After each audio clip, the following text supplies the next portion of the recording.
De 7 a 9 de la mañana en Top Latina. Mañanas Latinas. Continuamos con el contenido de este maravilloso programa Mañanas Latinas, 7:48 de la mañana, y recibimos, señores, nada más y nada menos al vicepresidente, entre tantas cosas, del Partido de la Liberación Dominicana, Juan Ariel, un político, obviamente. Así Ariel sin Jiménez. apellido, o sea, así sin apellido. Juan Ariel Jiménez. Ah, Cantante, de Juan Ariel Jiménez. Sí. Sí, es verdad, da cantante. Y él canta. como, él de, canta. como de ranchera. Juan Ariel De Jiménez. Palenque. Y el mariachi descontento, algo así parece. Señor, empiecen bien, fijan, ni Vamos, siquiera con Juan vamos, Ariel. Señores, estamos con gente seria, No, de pero por Dios. Dios. Ya lo saben. Tiene una maestría, voy a leer solamente dos líneas, Dos porque cositas, dos cositas. tiene un currículum que de verdad yo creo que da trabajo hasta para darle trabajo, porque caramba, muchacho que Está demasiado esto. preparado, ¿no? Increíble. Tiene una maestría en Administración Pública en el Desarrollo Internacional por la Universidad de Harvard. Ustedes me excusan, ¿no? Atención, UAS. Es licenciado en Economía en la Pontificia Universidad Madre y Maestra y graduado summa cum laude, ¿no? A ti te decían, era aquí no me llegue si no hay summa cum laude, porque es un juego fresco, Dios mío. Fue entre las últimas funciones que te vimos fue como ministro de Economía, Planificación y Desarrollo, por básicamente un año y algo fue. Sí, así que, señoras y señores, con ustedes el gran Juan Ariel Jiménez. Bienvenido, hermano. Quiero empezar de esta manera, Juan Ariel. Dice Honoria, ese joven es una estrella. Ay, muchísimas gracias, Honoria. De verdad, qué placer estar con este equipo de tanto nivel, que yo tanto respeto y tanto admiro. Así que feliz de estar compartiendo con ustedes. Gracias, buenos días. Juan Ariel, ¿de verdad está creciendo la economía local? Sí, sí. Y lo dice el partido de oposición, porque así también se hace oposición, reconociendo cuando las cosas están correctas. Es que eso es la oposición constructiva. Claro que sí. Estamos cambiando. Estamos evolucionando. Pero Evolucionando. Deja que se desarrolle, por Sí, favor. y yo sé por dónde viene la pregunta. Muchas veces el dominicano de a pie, como dicen, ve estos titulares de que la economía está creciendo y dice, pero mi bolsillo no está creciendo, pero eso no se está reflejando en mi familia. ¿Cuándo es que se va a volver micro? Exacto, bueno, y cuando anteriormente se decía la macro, la micro, ¿Cuándo es que en se el va a pasado, volver ¿no? micro? Entonces, La globalización. exactamente, no, y decir que cuando se habla de crecimiento económico se está hablando de todo un país, de casi 11 millones de dominicanos, y eso no necesariamente es la realidad de cada uno de nosotros. Por ejemplo, si se está creciendo como el año pasado, en donde básicamente estuvo liderado por una recuperación del turismo y por el sector construcción, posiblemente un trabajador de un colmado, un trabajador de el sector agropecuario no siente eso, porque eso es algo muy determinado. Quizás una persona que trabaja en una ferretería en San Juan de la Maguana no lo está sintiendo, porque este es un crecimiento que se está dando básicamente en polos turísticos y en algunas ciudades. Entonces eso ocurre, y sobre todo ocurre cuando ese crecimiento no viene acompañado de un incremento en el poder adquisitivo de las personas. Y lo digo porque hoy en día el dominicano tiene una capacidad de compra similar a lo que tenía en el 2015. Entonces ya ustedes ven por qué es natural que una persona diga, bueno, tanto crece la economía, pero no crece mi bolsillo. Ajá. Y es por eso, es porque está sintiendo que su poder adquisitivo está rezagado, y en verdad lo está. Hemos retrocedido a 7 años atrás, que luego con mucho gusto puedo explicar las posibles razones de ello. Juan O sea Ariel. que sí va en crecimiento. ¿No? Absolutamente. Economía. Sí, no, y que él también fue parte de ese equipo económico que está trabajando desde el Banco Central. Pero vamos, el presidente ayer estaba en la OEA y daba un discurso un tanto llamando la atención a ese organismo. Y tú escribiste en alguna ocasión un documento llamado Construyendo un Mejor Haití. Ante la situación que está viviendo el vecino país, ¿cuáles son tus perspectivas y cómo tú ves esa situación, a qué nos enfrentamos. No, y yo le agregaría, Juan Ariel, ¿qué te parece la posición oficial del gobierno ante el tema haitiano? Efectivamente, por ahí por 2010 se celebró un consejo en el Foro Económico Mundial donde estuvimos participando. En ese entonces yo representaba a la academia, no al gobierno dominicano. Estaba por el Centro de Desarrollo Internacional de Harvard y me tocó elaborar ese documento junto con un grupo de personas de Construyendo un Mejor Haití. Y lo que estábamos viendo era post el terremoto que se tuvo, post terremoto que devastó nuestro vecino país, ¿qué se podía hacer? Y debo primero admitir que las circunstancias eran muy distintas a lo que estamos viendo hoy en día, porque hoy en día el terremoto es más político que físico. Hoy en día lo que hay es un vacío de gobernabilidad en Haití que dificulta tanto la toma de cualquier decisión. En ese momento lo que estábamos pensando era cómo los sectores, por ejemplo, de la industria se podían beneficiar a través de lo que posteriormente sería el HELP Act, donde los Estados Unidos daban un acceso preferencial a las exportaciones de manufactura de Haití, siempre que se cumpliera con una serie de requisitos, y lo fue flexibilizando. Primero fue HOPE 1, HOPE 2, después HELP, y se ha venido extendiendo. Veíamos también qué tipo de cultivos se podían desarrollar en la parte haitiana, porque Haití tiene dificultades en el terreno arable. Se ha secado mucho la tierra en Haití y ha perdido capacidad de producción agropecuaria. ¿Y qué se podía hacer con el turismo? Porque Haití tiene playas hermosas, pero el turismo más que playa necesita seguridad. Sin seguridad no hay posibilidad. Entonces, ¿cómo eso se puede, digamos, trasladar, extrapolar a la situación actual? Yo creo que poco. Creo que poco porque, insisto, lo primero es lograr la gobernabilidad política, un gran pacto de las fuerzas vivas en Haití, en donde se haga una serie de reformas. Yo propondría, lo primero, aunque lo hago con mucho respeto porque no me gusta opinar sobre las dinámicas internas de otro país, pero por ejemplo, el sistema parlamentario que tiene Haití dificulta mucho. Los países necesitan un gobierno con estabilidad que pueda permanecer un tiempo e implementar sus políticas. Y luego en unas elecciones se votará a favor o en contra. Pero mientras tanto necesitan esa estabilidad. Yo creo que un cambio constitucional en Haití de un sistema parlamentario a un sistema presidencialista sería algo favorable. Creo que también sería... ¿Eso precedería a una intervención? ¿Una posible intervención? Lo que pasa es que para un dominicano la palabra intervención es tan fuerte porque nosotros no hemos tenido una buena experiencia con las intervenciones. Y por eso me sorprende, y ahí sí soy bastante crítico, de que un presidente dominicano vaya a foros internacionales a pedir una intervención de su vecino país y a pedirlo públicamente. Me parece que hay que tener otra serie de abordajes. Yo creo que sí es posible uno alertar de situaciones, sobre todo uno pedir ayuda para que entre todos afrontemos esta situación. Donde quizás no necesariamente la OEA sea el lugar más indicado, porque ¿y quién va a intervenir? Argentina, Brasil, Uruguay, Colombia. Entonces, díganme en qué escenario lo estamos haciendo. ¿No se referirá el señor presidente con esa intervención a intervención en ayudas? Sí, pero... En apoyo logístico, en comida, en combustible, en asistencia humanitaria. Nos encantaría que Haití los reciba. Lo que no se ha terminado de recibir de los países desarrollados, insisto, no veo a Brasil con el problema que está teniendo ayer Bolsonaro, decir, bueno, yo estoy al perder unas elecciones, déjame pensar en Haití. O Argentina. No veo a Argentina que con unos niveles de inflación que ya están alcanzando casi los 3 dígitos, diciendo, sí, pero pensemos en Haití. Entonces, yo considero que debe ser otro el abordaje, que debe ser otro el escenario para hacer esa propuesta, aunque coincido en que es una preocupación que nos debe llamar la atención a todos. ¿Cuáles son esas amenazas que representan la situación de Haití para la República Dominicana? Viéndolo desde el ámbito económico y de seguridad nacional. Haití lamentablemente está al borde de una guerra civil. Está al borde de un caos mayor y por supuesto eso implicaría una ola migratoria aún más fuerte de la que tenemos. Y esa ola migratoria siempre tiene sus repercusiones en el salario real por algo muy sencillo. El salario es el precio del trabajo y como todo precio depende de oferta y demanda. Si hay mucha oferta se deprime el salario y ya decíamos que el salario real Ese poder adquisitivo del dominicano está rezagado 7 años.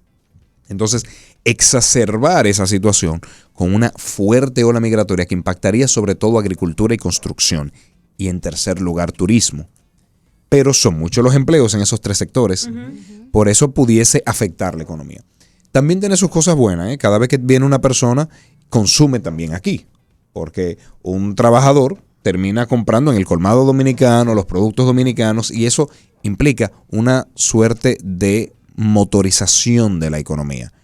Pero en neto, en balance, puede ser negativo, estoy casi seguro que sería negativo, porque deprime el salario real. Desde el punto de vista de la seguridad, cuando se da esta inestabilidad en un territorio, normalmente reina la ley del más fuerte, no la ley del más legítimo. Entonces hay bandas armadas que son sumamente peligrosas y que se tomen el control del vecino país, y un vecino muy particular, porque somos una de las pocas islas en el mundo que una isla comparte 2 países. Eso se ve en Irlanda, por ejemplo, eso se ve en Papúa Nueva Guinea, y en la mayoría de los casos ni siquiera dos países independientes, porque en Irlanda del Norte pertenece al Reino Unido. Y en Papúa Nueva Guinea, pues tienen otras islas. Y yo digo, tenemos el reto de que en Haití, si las cosas se complican, está a la izquierda del mar y a la derecha República Dominicana. Entonces es algo que tenemos que prestarle mucha atención. Y a la inversa, Juan Ariel, considerando el posicionamiento de Haití a nivel del intercambio comercial de la República Dominicana como importador principal de la mayoría de nuestros insumos y exportaciones, ¿cómo tú ves, cuál es tu perspectiva de cara a esta situación que ha ido sumando, que ha ido sustrayendo cada uno de los actores de la sociedad haitiana, incluyendo su clase de comerciantes? Excelente pregunta, porque en efecto Haití es uno de los principales socios comerciales de República Dominicana. Normalmente está en el top 5 de importadores. En algunas ocasiones incluso el segundo socio comercial. Sí. Entonces, por eso es tan importante, porque si la economía se cae, obviamente van a importar menos productos de República Dominicana y eso termina afectando las dinámicas productivas.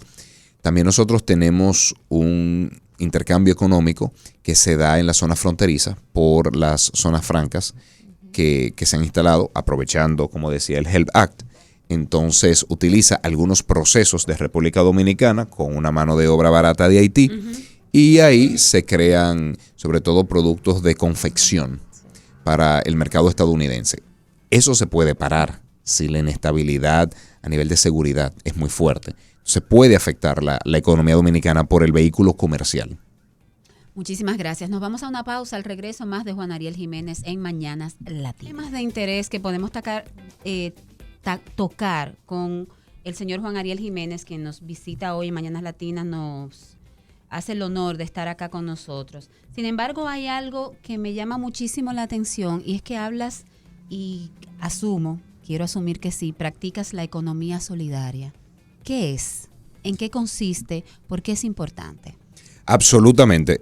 La economía solidaria se asocia con el cooperativismo, en donde vamos a desarrollar una actividad económica, pero no basada en el desplazamiento, en una competencia que tienda a destruir al otro por beneficio propio, sino en una experiencia de crecimiento en conjunto. Por eso es solidaria.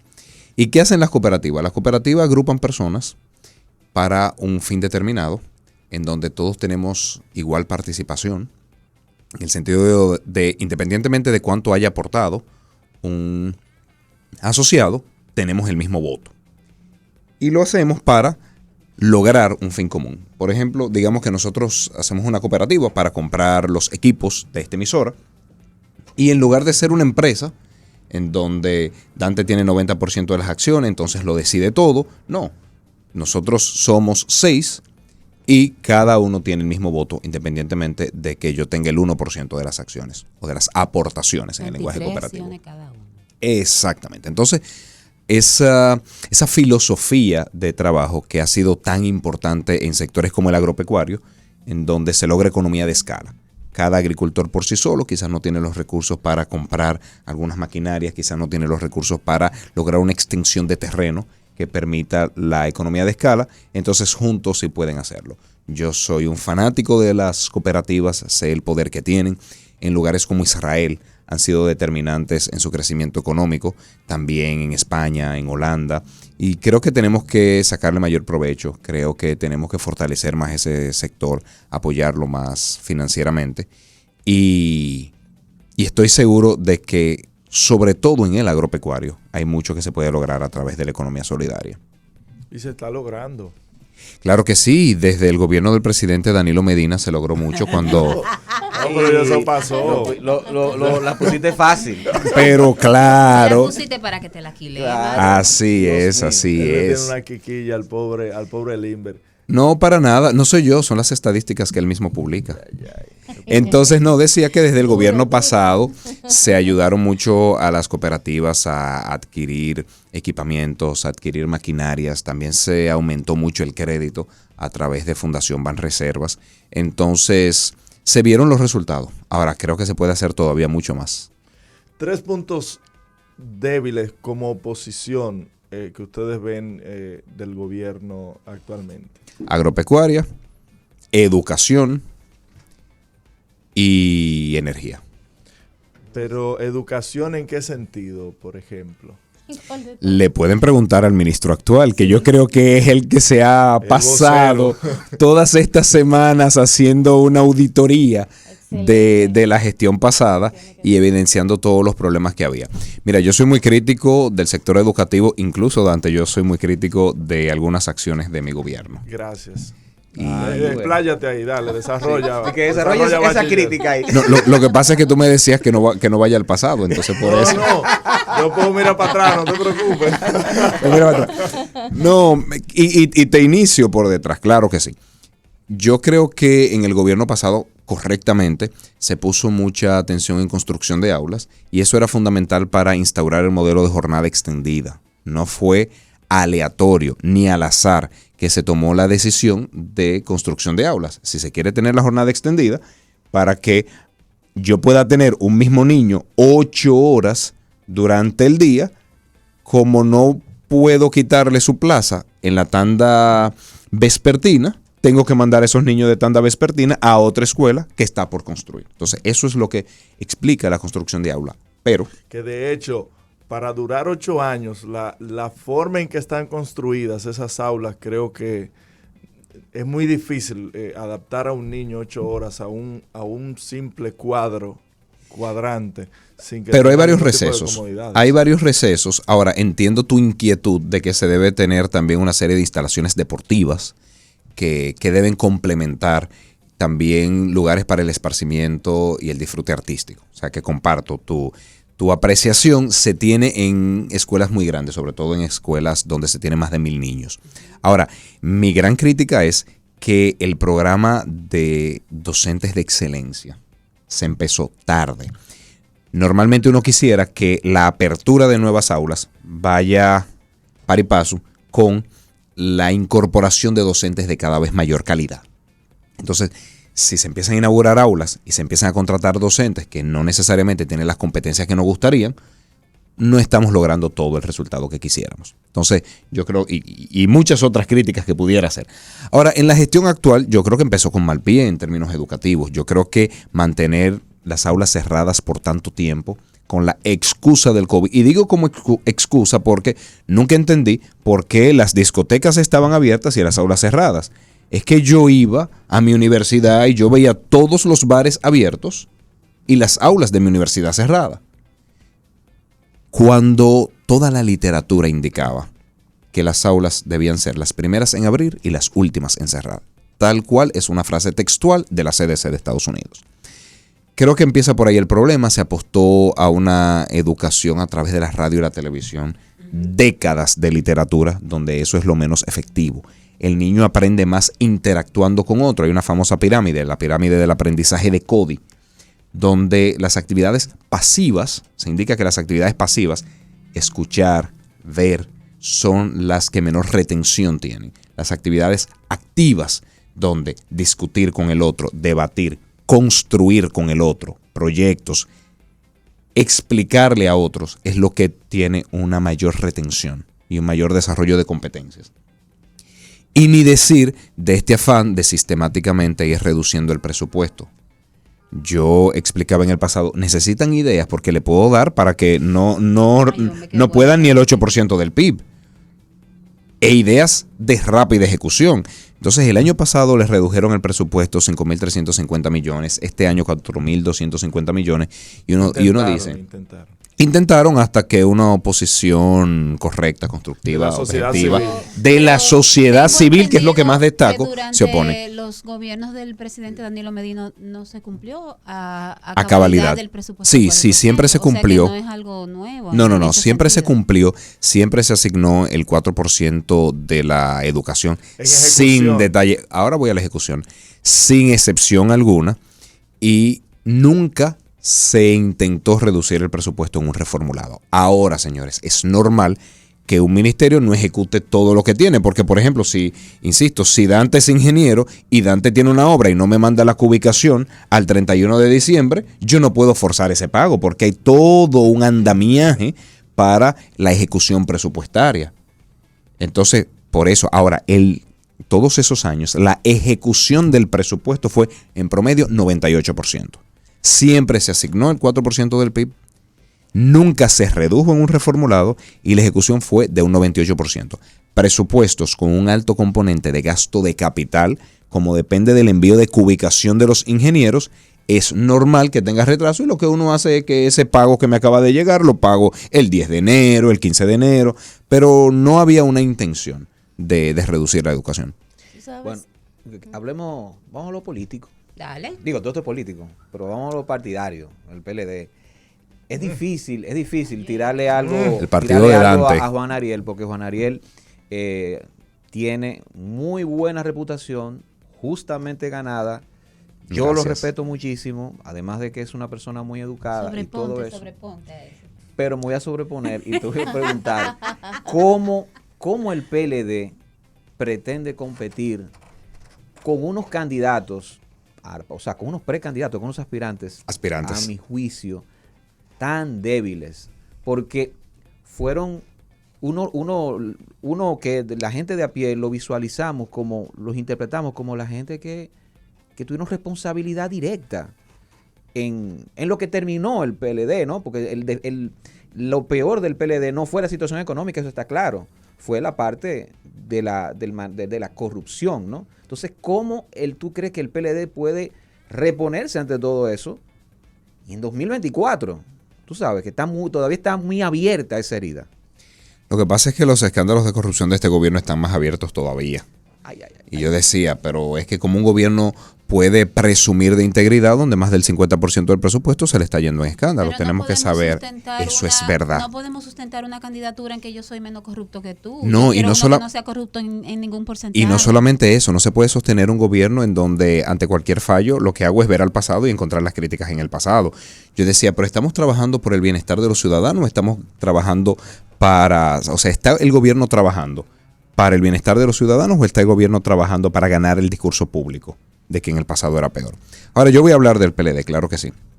Primero decir, yo creo y considero que nos quedamos cortos ante la expectativa de la población de que tuviéramos avances en tema de institucionalidad. Siempre hay que ser autocríticos, siempre hay que reconocer, porque, oigan, es como cuando se divorcian de uno, pero algo hice mal. Bueno, pero algo hice mal, ¿verdad? Entonces, hubo un divorcio de la sociedad dominicana con el PLD y yo creo que tenemos que tener la humildad para reconocerlo. Tenemos que tener la humildad para saber que en muchas áreas, como el tema de la institucionalidad y el combate a la corrupción, no fuimos la mejor versión de nosotros mismos. Entonces, tampoco caer en el extremo. Y lo digo porque esa ha sido la actitud del gobierno y a eso le dedican miles de millones de pesos, en intentar deslegitimar a todo un partido por las acciones de algunos cuantos. Como yo no deslegitimaría el Congreso por todos los casos de narcotráfico que han tenido los congresistas del PRM. Por eso me refería a sus Entonces, aspirantes. Claro, por eso es que Como yo... Tú dijiste, qué bueno que dijiste la palabra aspirantes ahora, porque ahorita dijiste candidatos y el Sí, señor sí. Jiménez dijo Aspirantes, ¿Cuál es pero la- claro. precandidatos y él dijo aspirante. ¿Cuál es la diferencia? Porque nosotros lo vemos como precandidatos, no como aspirantes. Precandidato, Desde afuera. precandidatos. Yo soy precandidato, sí. pero- Sí, lo que pasa es que en derecho los abogados son muy precisos en la terminología Sí. y claro, y como la Junta Central Electoral ha regulado el periodo previo a la precandidatura, se le denomina aspirante y lo hizo perfecto. a través de la resolución 28-21 y 3-22. Entonces, primero decir, no se puede generalizar a partir de unos cuantos casos, ni se puede hacer para el PLD ni se puede hacer para el actual gobierno, con todos los casos de corrupción que lleva. Como pudiera criticar los casos de corrupción, también tengo que decir que este gobierno tiene muchos funcionarios capaces, muchos funcionarios íntegros, muchos funcionarios comprometidos. Y ninguno de nuestros aspirantes tuvo relación alguna con elementos del pasado. O sea, ¿qué se ha discutido hasta ahora? Temas de la milicia, temas de la Procuraduría, la cárcel. ¿Qué tiene que ver una Margarita Cedeño, vicepresidenta de la República, cuando lo que hacía era plan de desarrollo social, las ayudas sociales? ¿Qué tiene que ver un Francisco Domínguez Brito que pasó por la Procuraduría y nadie puede alegar un solo acto de malas prácticas? ¿Qué tendría que ver un Abel Martínez que en ese momento era alcalde de Santiago y lo que tiene es una estela de realizaciones y una estela de Pero en la Cámara de Diputados tiene muchos cuestionamientos. Su que manejo, salgan las auditorías? su Que manejo muy- Bueno, pero es que tendría que ser una auditoría, porque mientras tanto no hay ninguna prueba en contrario. Y el gobierno ahora tiene el control. Ahí está Alfredo Pacheco, puede hacer cualquier auditoría que se quiera. Ahora, yo insisto, su versión más reciente como alcalde de Santiago, lo que evidencia es posiblemente el mejor alcalde de la historia. Entonces, yo creo que nuestros aspirantes, y por no hablar también de Karen Ricardo, que tiene una excelente labor en Santo Domingo Este, de Maritza Hernández, de Luis de León, porque tengo que mencionarlo a los 6, tenemos 3 hombres y 3 mujeres. Por eso digo, ellos no tienen nada que ver.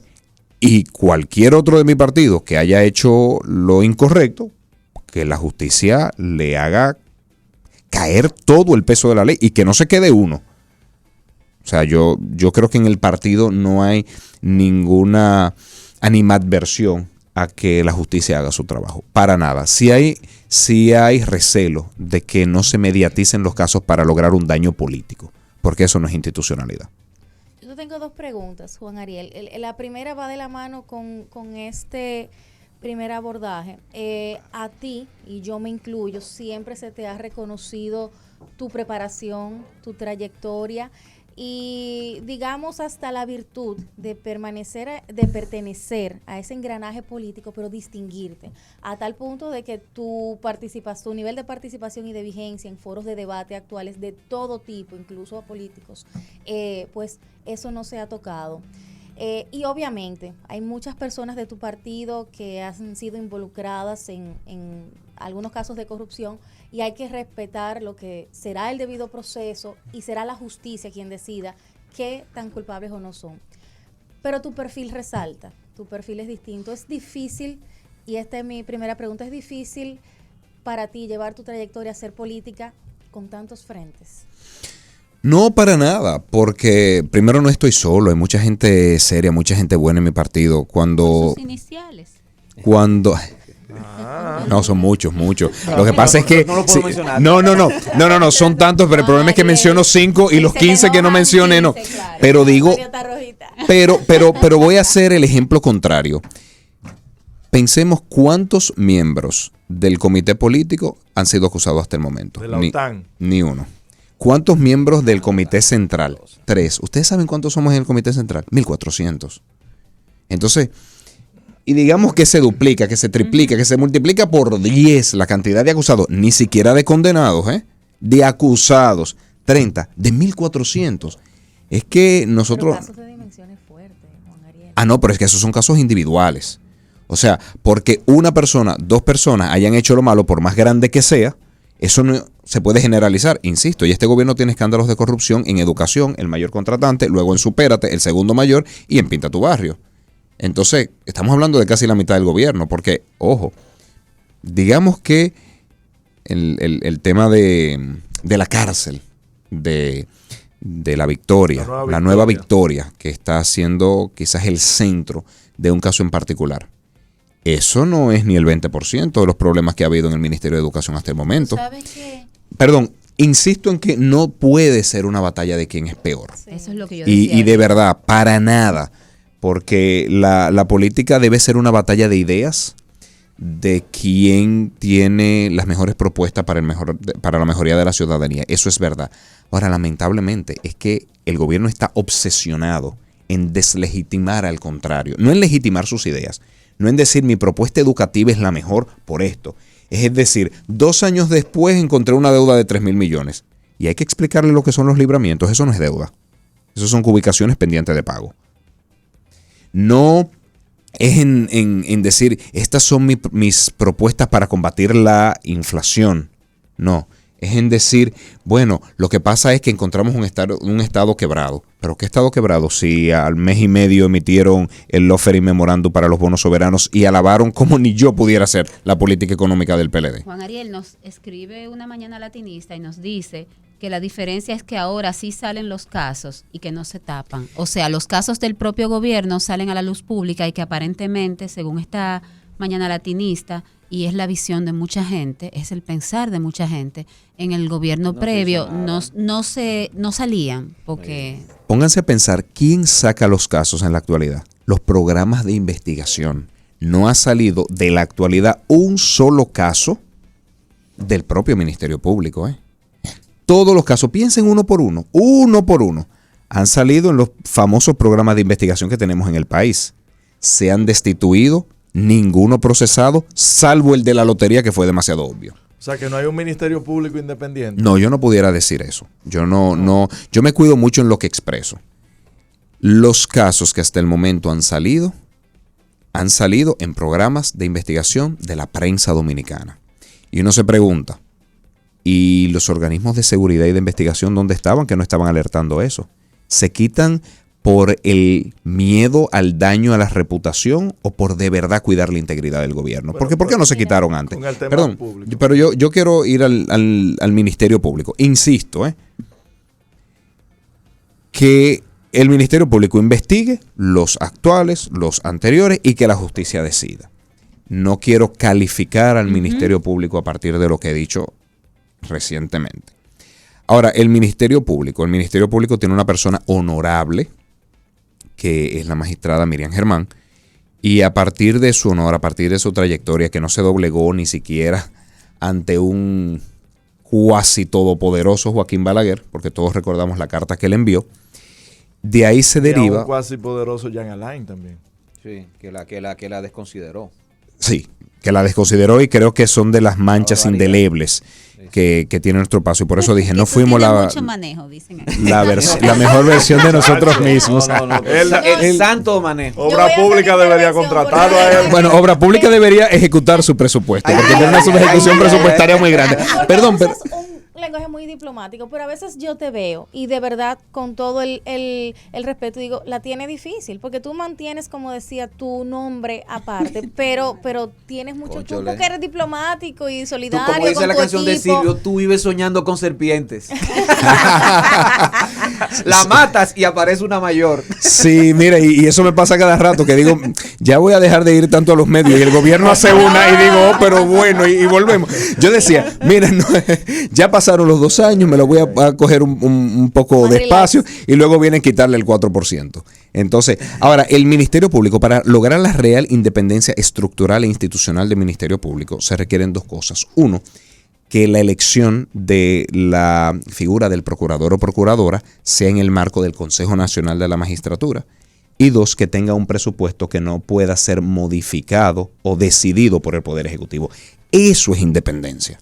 Lo anterior es nombrar una persona honorable que a partir de su trayectoria se infiere no tendría un criterio político en sus decisiones. Pero sigue estando nombrada a dedo y su presupuesto decidido a dedo. Cuando se corrijan esas dos cosas, entonces sí estaríamos teniendo un Ministerio Público Independiente. ¿Y Luis Henry Molina? El magistrado presidente de la Suprema Corte de Justicia, yo considero que sin ser abogado está trabajando en modernizar la justicia.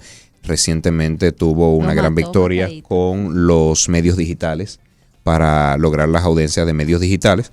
Entonces yo creo que a lo largo de los años nos irá mostrando cuál va a ser su impronta en el Poder Judicial.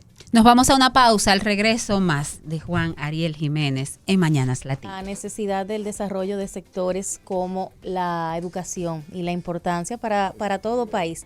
En su última intervención ante la AmCham, el presidente del CONEP, el señor Pedro Brache, hacía esa misma reflexión con educación, con diferentes sectores y con algo que él mismo decía que quizás era muy ambicioso en el buen sentido, que era el deseo de duplicar el PIB del país para el año 2030. Él mismo decía, sé que es muy ambicioso, pero luego pasaba a desglosar los indicadores o los caminos que permitirían alcanzar el generar más de 2.4 millones de nuevos empleos, un nivel de crecimiento económico que implicaría que en 2030 el país habría sacado unas 263,000 personas de la pobreza extrema y unos 1.8 millones de personas de la pobreza moderada. Caía luego en ese análisis que decía del desarrollo del sector, de sectores como la educación. ¿Qué te parecen a ti esta meta, estas proyecciones y el camino para lograrlo, no solo como sector privado, sino como la alianza de todas las fuerzas políticas? Yo ni siquiera hablaría de un gobierno, de un PRM, sino de un PLD, de todo el sector político, de toda la clase y de una gestión país, de una gestión Y Estado. él habló también de lograr esto con alianzas público-privadas y ese es un tema que tú manejas muy bien. En efecto, yo creo que es un buen reto. Hasta a nivel personal, uno necesita retos para dar la milla extra. Uno necesita decir, voy a sacar cuadritos de aquí al verano, que nunca lo terminamos sacando, pero al menos uno los primeros días come mejor. Entonces, yo creo que tener un reto así nos uniría a todos en la discusión de las políticas que tenemos que implementar para lograrlo y de qué cosas hay que modificar en el país. Entonces... Pero tiene prohibida la palabra cambio. Lo que pasa es que en algunos sectores como en educación no ha traído buena suerte y yo a veces soy cabaloso. Entonces, lo primero y en efecto lo creo es educación. No podemos pensar en un país con el doble de su tamaño sin pensar en un país que tenga otro tipo de personas. Y para educación ya se sabe cómo es que se mejora. Educación es profesores, directores y atención integral a la primera infancia. Pudiera extenderme todo lo que quisieran hablando de eso porque educación es mi sector favorito. Luego hay un segundo componente que es infraestructura. Se necesitaría un agresivo plan de infraestructuras que incluiría tanto infraestructura pública como público-privada. Y les voy a dar dos ejemplos. ¿Cómo nosotros podemos pensar que se desarrollaría toda la parte noroeste del país? Con la bahía de Manzanillo. Porque eso requiere que se puedan exportar los productos, tanto agropecuarios, los famosos bananos, como la producción industrial que se pudiese desarrollar si podemos tener un puerto que nos conecte a menos de 2 días con la costa este de los Estados Unidos. Porque de lo contrario es muy difícil producir en la zona noroeste para vender en la capital. Hay demasiado tránsito. O para exportar sacándolo por los puertos del sur, que tiene más del 93% de las exportaciones dominicanas. Pero un segundo elemento, qué importante sería que en Santo Domingo se tenga un buen puerto de cruceros con una serie de modificaciones que hay que hacer en la parte del malecón. ¿Para qué? Para que ese dinamismo de tener miles de cruceristas todos los días pueda crear los empleos para jóvenes y mujeres del Gran Santo Domingo, que ahí es que está el mayor desempleo. Y miren cómo 2 obras de infraestructura cambian toda una dinámica productiva. Tenemos que mejorar el sistema eléctrico. Como bien lo decía Pedro Brache, no podemos pensar en duplicar el tamaño de la economía teniendo una de las tarifas eléctricas más caras. Y un punto que él nos resaltó es el tema de las exportaciones.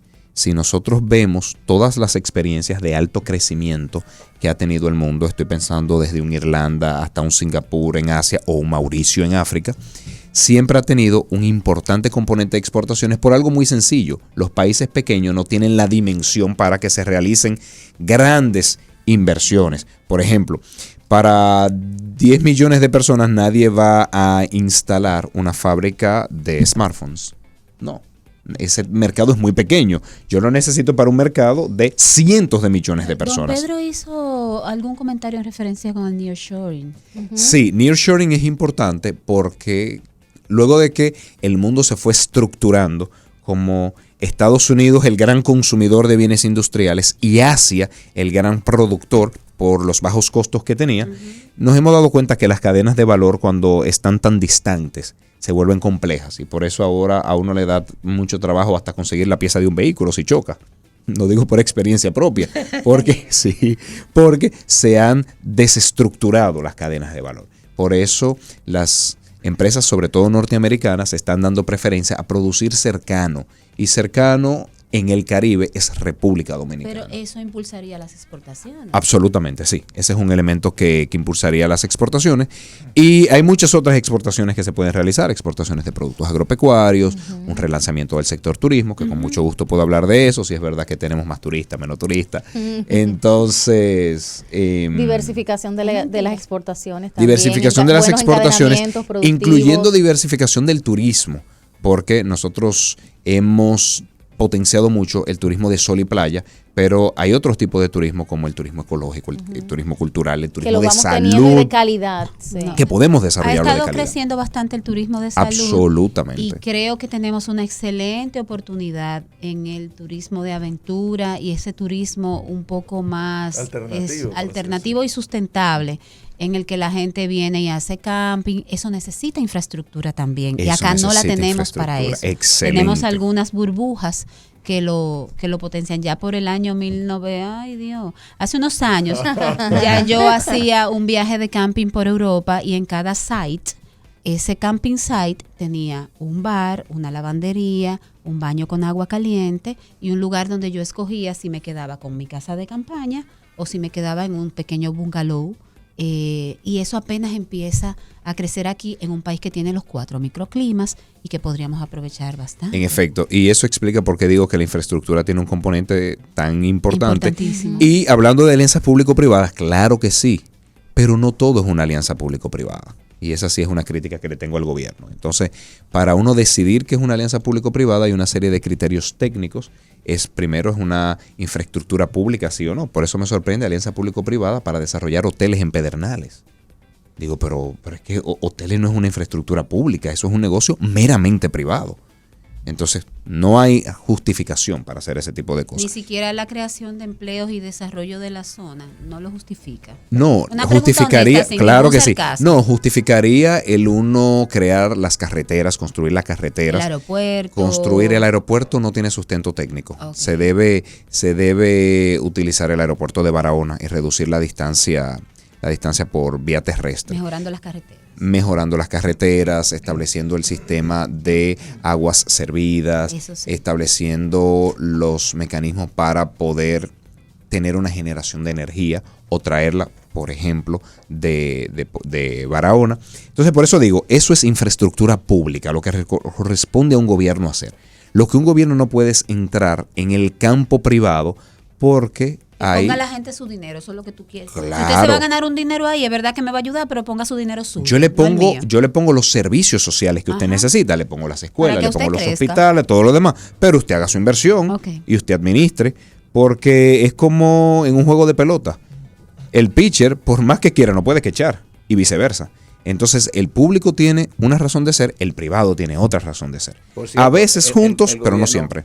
Los gobiernos que dejen de estar metiéndole la mano al equipo de béisbol, por favor. Pero mi amor, no te me disgregues así. Juan Ariel, yo tengo una pregunta que había dicho al principio que era un tanto personal. Yo veo en tu perfil de Instagram, sí, porque tenemos canas, pero somos jóvenes, que dice cristiano, dominicano, economista. Profesor, ¿es en ese orden? No. Cristiano, absolutamente sí. Okay. Esa es la característica que más me define, que más explica cómo pienso, cómo actúo. Pero si lo fuese poner en orden, Dominicano, segundo, por supuesto. Yo amo mi país. Ahora, tercero sería profesor. Profesor por encima de economista. Y de verdad que si no quisiera tanto mi país, fuera profesor de segundo elemento. Porque yo lo que más disfruto, lo que verdaderamente me cambia mi día, es dar clases. Tú eres Team Mario Sosa. Sí, pero que así. Pero no me gusta tanto la ciclovía.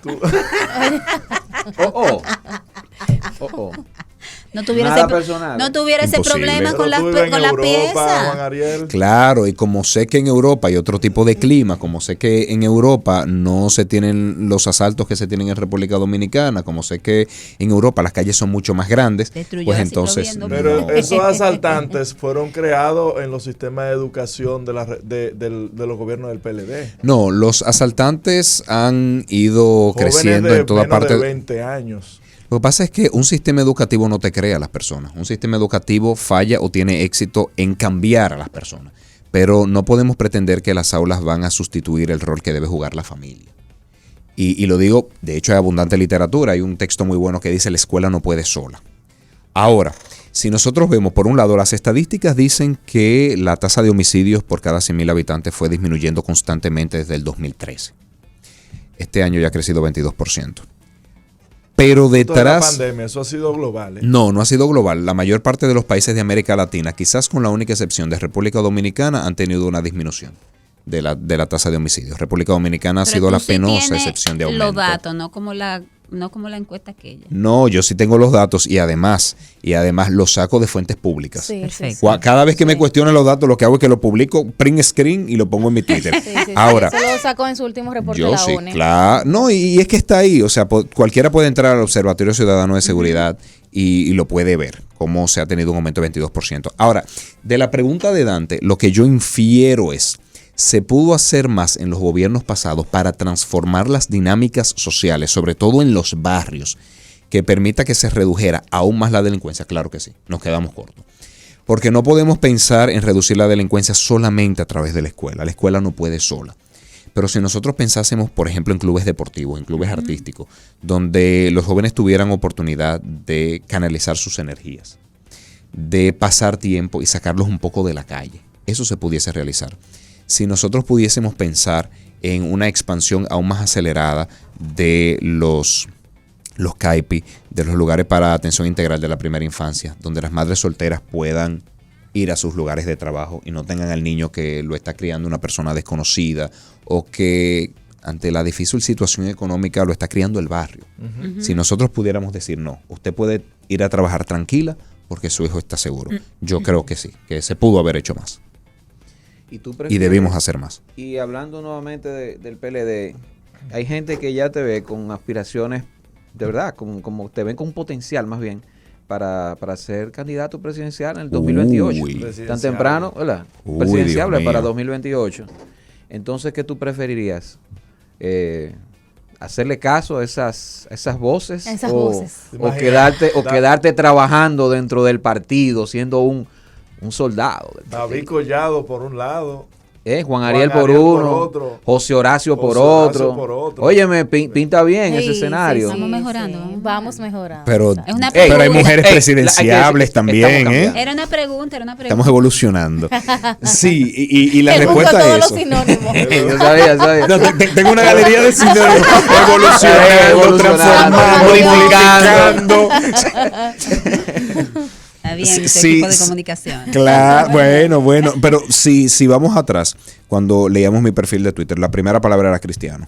Y eso define muchas cosas. Y por eso, ¿dónde yo estaré en el 2028? Donde Dios me quiera ver.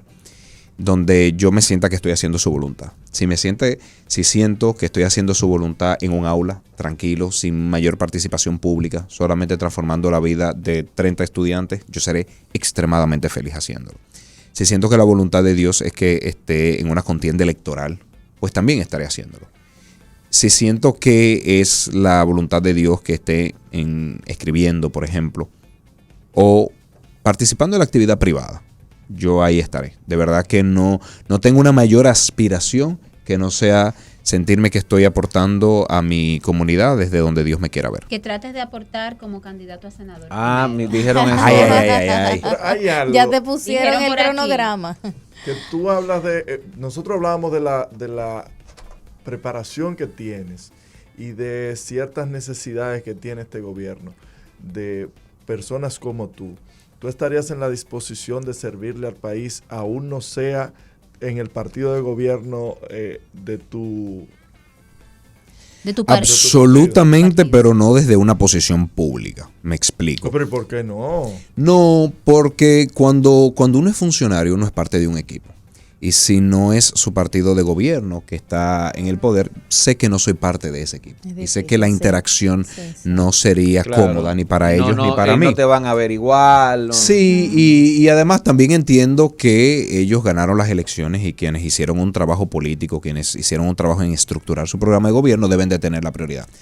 Ahora, si pudiese aportar, y de hecho se los he expresado, apoyando con ideas. ¿Y te han hecho caso? Cuando empezó el gobierno, cuando empezó el gobierno, tengo muchos amigos que son funcionarios y a todos les dije, mira, en cualquier momento que tú entiendas que te puedo apoyar, con mucho gusto lo hago. Tengo una sola condición, no voy a oficinas públicas, porque no quiero que se malentienda, porque estoy ahí. Pero si me invitas a desayunar en tu casa, en casa de un tercero, yo voy feliz, porque yo creo que la actividad política, el fin ulterior no es ganar el poder, es transformar la sociedad, es mejorar las condiciones de vida. Que uno crea que mi partido lo hace mejor es otra cosa. Pero, insisto, en estos 4 años a ellos les toca gobernar y si yo les puedo aportar, lo hago. Y muchas críticas son para aportar. No hay nada mejor que una crítica oportuna y correcta para corregir ciertas situaciones. Y lo digo como quien estuvo en el poder y muchas veces quería que alguien sacara algunas críticas para poder traer los temas al debate. Y se los dije, ninguno le interesó mi opinión. Sí, después me llamó una persona en particular, me reservó su nombre, me pidió 2 ideas, le mandé un modelo que tenía desarrollado en Excel, también le di mi opinión de otra cosa y ahí se da. Y ellos saben que cuando quieran pueden contar conmigo. Por encima de todo, señores, de verdad hay mucha camaradería. Hay mucha amistad. Yo he estudiado con muchos de ellos. Claro. Y me ha tocado sentarme y a veces nos toca discutir las ideas y la gente cree que nos estamos matando y después es una chercha. Lo que lo estamos pasando bien.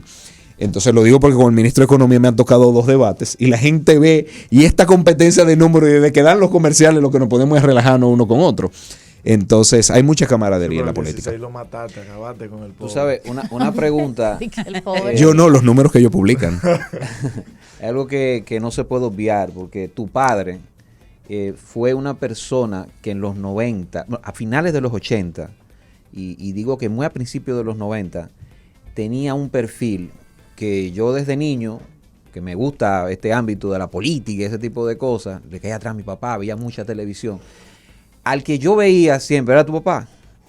Y el que tenía realmente el potencial y que yo pienso que fue introduciendo inclusive a Leonel Fernández en los medios, fue tu papá. Entonces, ¿cómo ve tu papá esta trayectoria que estás llevando? ¿Cómo se lo toma él? Porque de repente hay personas que piensan que tu papá es una persona quizás muy dura, como muy Recta. honestidad brutal. Tú sabes, es así, como que él dice las cosas. Recuerdo aquel, pero es porque aquí estamos por tu esposa, Leonel, en su cara, siendo presidente. Y peor, el escándalo de Odebrecht lo desató él en el comité político. Entonces, ¿cómo tu papá se lleva a eso? ¿Cómo te lleva tu papá con eso? Lo primero es que él no quería que yo estuviera en la actividad política. No. Le costó para nada. Yo me introduje en la política y él no se dio cuenta. Yo me inscribí en el 2007 en un comité intermedio, no le dije nada. Desarrollaba todas las actividades. Me preguntaba en qué tú estabas aquí con unos amigos y no mentía, eran amigos míos, los del comité intermedio también. Y lo que él no sabía que era donde una prima de él y no se lo dijo. Entonces, luego cuando se dio cuenta, y recuerdo ese desayuno, estábamos sus 4 hijos, donde a cada uno nos leyó nuestro Panamá. Cuando me tocó a mí, me dijo, y quiero que sepas que no moveré un dedo para que tú mejores en la política ni para que te vaya bien. Un dedo, conmigo no cuentes. Wow.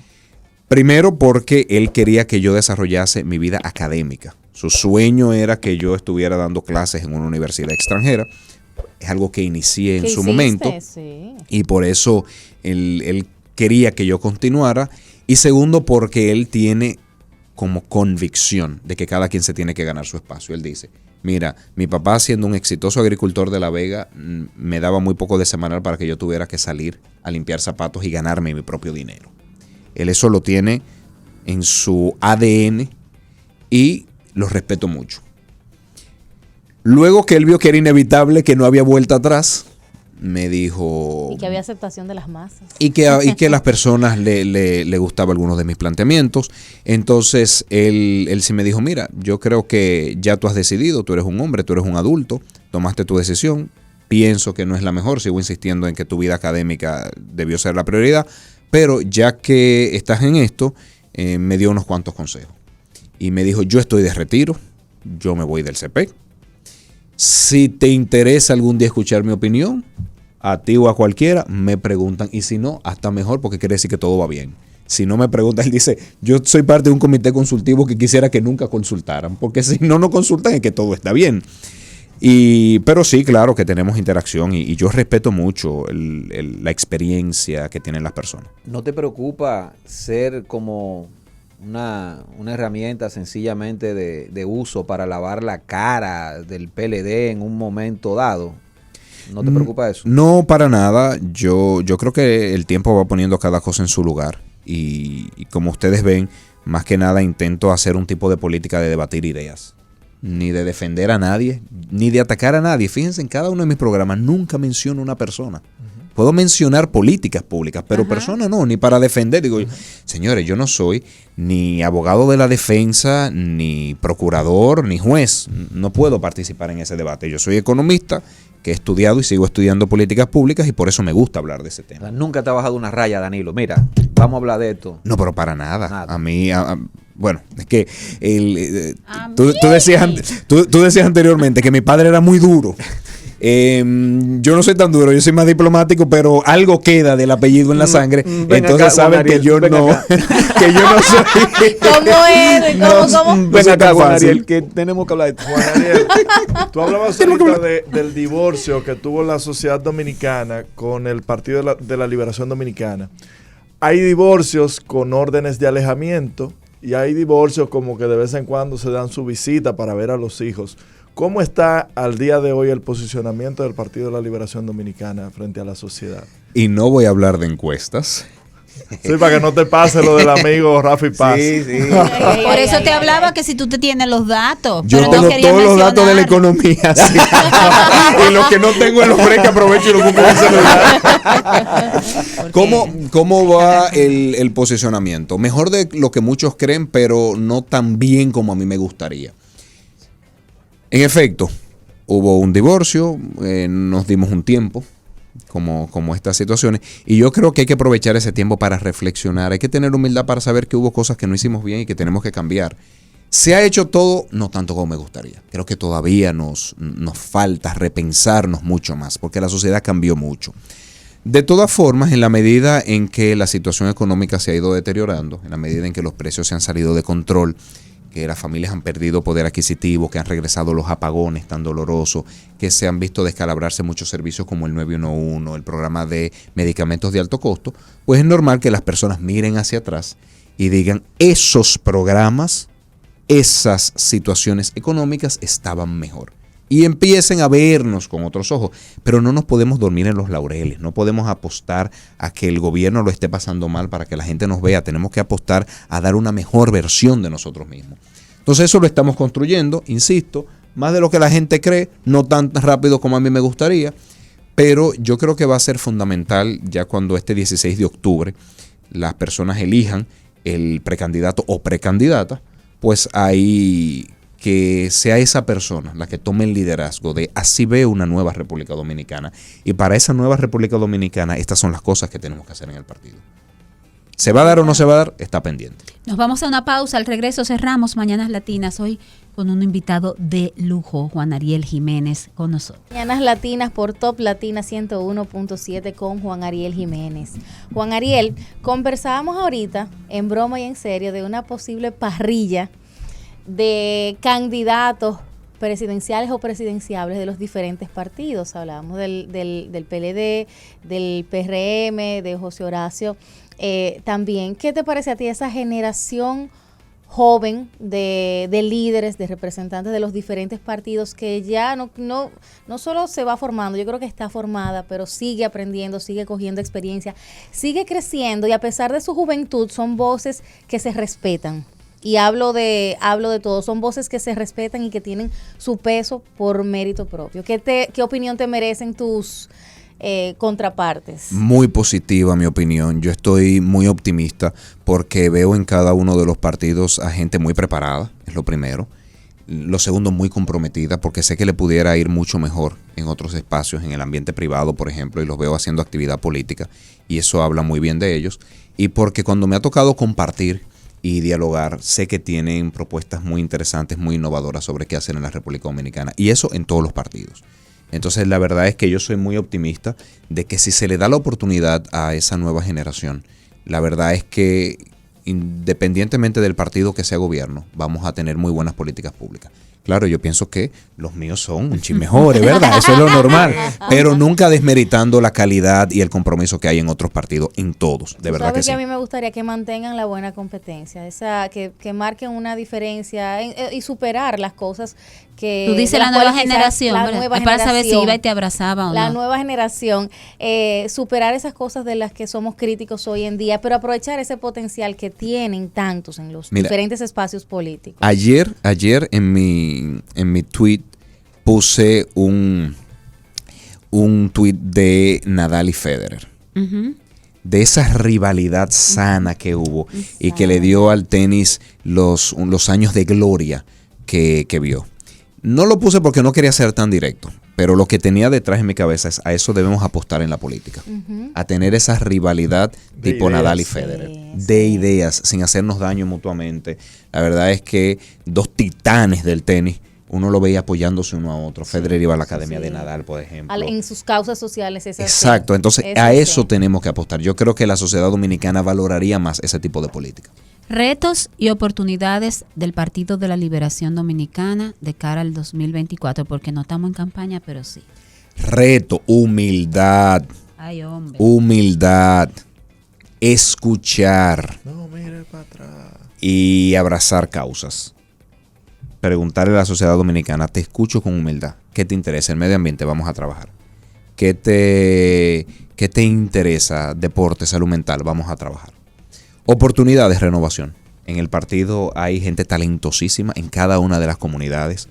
Jóvenes de edad y jóvenes de ideas, aunque no de edad, que hay que darles la oportunidad. Hay que los caudillos de algunos territorios tienen que ir abrazando cada vez más la diversidad que hay en el partido. Ustedes tienen delante el 16 de octubre que tienen la consulta. ¿Cuál es la modalidad para que la gente entienda quiénes pueden votar, cómo hacerlo, cómo saber dónde votar? Cualquier persona puede votar, salvo que esté inscrita en otro partido, pero y si ante la duda vaya y vote. Entonces cualquier dominicano o dominicana, independientemente de si está inscrito en el PLD o no, puede ir a votar el 16 de octubre. Tenemos 3 aspirantes varones, 3 aspirantes mujeres. Y para saber dónde vota, a través de la plataforma verificate.do. Entonces, aún la gente que no les gusta mucho mi partido, pues vayan y elijan de ellos. Mira, aunque no me guste ni votaría por ti, entiendo que esta debe ser. Le gusta el partido, no le gusta el partido, es una consulta popular de quién debe encabezar la boleta del Partido de la Liberación Dominicana. Gracias, Juan Ariel Jiménez. Ha sido una velada maravillosa. Esta mañana se llenó de muchas ideas interesantes de la nueva y buena política que necesitamos y requerimos, exigimos ya los dominicanos en nuestro país. Está bueno ya. Gracias por ser de los que se manejan de manera distinta. Mañana Latinistas, gracias por sus opiniones a través del 809-542-1017. Y yo no quisiera irme, antes de despedir a Juan Ariel, sin recordarles, señores, que el COE emitió una alerta verde temprana para 4 provincias porque la emisora se escucha en esas provincias. Debido a que el centro de la tormenta tropical Fiona se localizaba ayer a unos 750 kilómetros de las islas de Sotavento en las Antillas Menores y se mueve hacia el oeste a unos 22 kilómetros por hora con vientos máximos sostenidos estimados en unos 85,000 kilómetros por hora para el día de ayer, con ráfagas superiores, y se espera que continúe con este movimiento durante los próximos días. Les hago la acotación de que es el día de ayer porque esos seres de la naturaleza son variables. Las provincias en alerta verde son Samaná, La Romana, La Altagracia y María Trinidad Sánchez. Queda activado el plan de contingencia para huracanes del COE y se exhorta a la población a estar atentos a los boletines y a la cuenta ONAMED _R2. Atentos, señores, que siempre es mejor precaver que lamentar. Hagamos caso de las autoridades. Ojalá se desvíe, ojalá no pase nada, pero mientras tanto seamos precavidos, porque una vida, una sola vida, es de una importancia preponderante para toda una comunidad. Muchísimas gracias, Juan Ariel, gracias a usted por la por haber invitación. estado con nosotros. Qué placer. Así es. Hasta el lunes. Feliz fin de Qué semana. lujo. Bye, bye. Bye, bye. De 7 a 9 de la mañana en Top Latina. Mañanas Latinas.